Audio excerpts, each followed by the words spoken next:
आप हर रात 2 से 4 बजे के बीच में जग जाते हैं।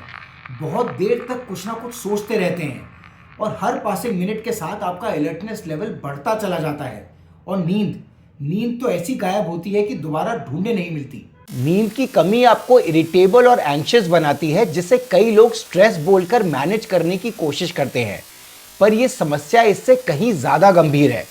अगर आप रेगुलरली कम नींद लेते हो तो आपको कई सारी बीमारियां होने का खतरा बढ़ जाता है, जैसे कि ओबेसिटी, डायबिटीज़ और heart conditions. Hello friends, welcome back to the channel. मेरा नाम है शांतनु दीक्षित। रात को नींद पूरी ना होना एक खराब दिन की शुरुआत है, और अगर शुरुआत अच्छी ना हो तो दिन आगे बढ़ता बढ़ता एक बोझ लगने लगता है। रात को नींद खुल जाने और फिर नींद ना आने के दो रीजंस हैं। एक रीजन है नेचुरल और दूसरा है सेल्फ मेड। सबसे पहले मैं आपको इसका नेचुरल रीजन बताता हूँ। हमारी बॉडी की नेचुरल स्लीप साइकिल है रात को सोने और सवेरे उठने की। इस नेचुरल साइकिल को सपोर्ट करता है कॉर्टिसोल, हमारा स्ट्रेस हार्मोन। कॉर्टिसोल अपने लोएस्ट लेवल पर होता है रात को, ताकि हम कंफर्टेबली सो सके, और अपने हाईएस्ट लेवल पर होता है सवेरे उठने के बाद, ताकि हम अलर्ट हो जाएं और दिन के लिए तैयार। हम अपनी रात की नींद को हाफ्स और फेजेस में डिवाइड कर सकते हैं। रात की नींद के दो हाफ्स हुए, फर्स्ट और सेकंड। फर्स्ट हाफ में हम गहरी नींद में होते हैं और सेकंड हाफ में हल्की।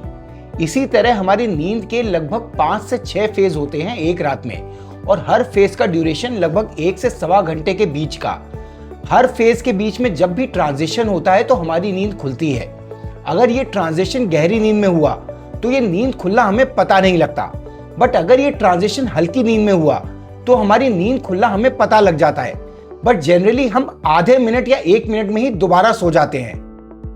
पर हम में से कई सारे लोगों का कॉर्टिसोल सवेरे उठने से पहले ही बढ़ जाता है। हमारा ब्रेन एक्टिव प्रोसेसिंग करता है पेंडिंग थॉट्स की जब हम कच्ची नींद में होते हैं। इस कच्ची नींद में अगर आपकी नींद खुली और अगर आपका ब्रेन कोई ऐसा आइटम प्रोसेस कर रहा है जो कि आपके लिए स्ट्रेसफुल है, तो आपका स्ट्रेस हार्मोन बढ़ जाता है, आपका कॉर्टिसोल बढ़ जाता है। और अगर कॉर्टिसोल बढ़ा तो आपका अलर्टनेस लेवल बढ़ना शुरू हो जाता है, जिसकी वजह से फिर आपको नींद ही नहीं आती और कॉर्टिसोल बढ़ता चला जाता है, नींद गायब होती चली जाती है। हमारे अटेंशन में एक दिन में कई सारे थॉट्स आते हैं। कुछ थॉट्स को तो हम आउटराइटली रिजेक्ट कर देते हैं या फिर उनको आउटराइटली एक्सेप्ट कर देते हैं, बट काफी सारे थॉट्स को हम पार्क कर देते हैं कि चलो इसके बारे में बाद में सोचेंगे।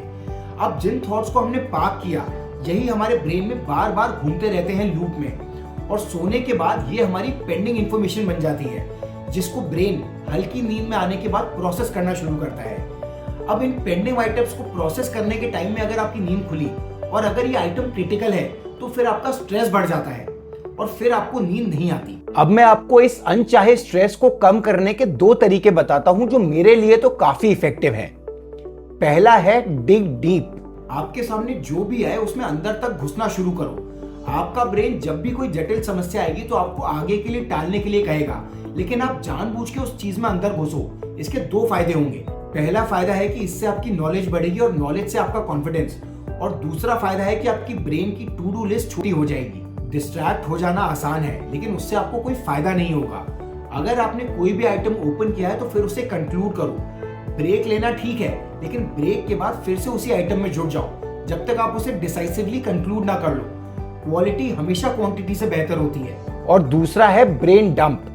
आपके दिमाग में सोने से पहले जो भी थॉट्स हैं उन्हें दिमाग में ही मत रखो, कागज पर डाल दो विद एक्शंस एंड टाइमलाइंस। इससे होता यह है कि आपके ब्रेन को मैसेज चला जाता है कि अब ये थॉट पाग नहीं है, इस पर एक्शन ले लिया गया है, जिससे आपके ब्रेन की टू डू लिस्ट छोटी हो जाती है। इससे आपके दिमाग की मेमोरी फ्री हो जाएगी और आपका ब्रेन डी स्ट्रेस हो जाएगा।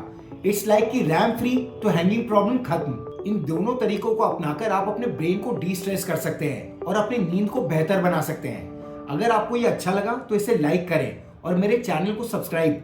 मैं आपसे जल्द ही किसी और वीडियो में मिलूंगा। तब तक अपना ध्यान रखिए। Good day, good luck.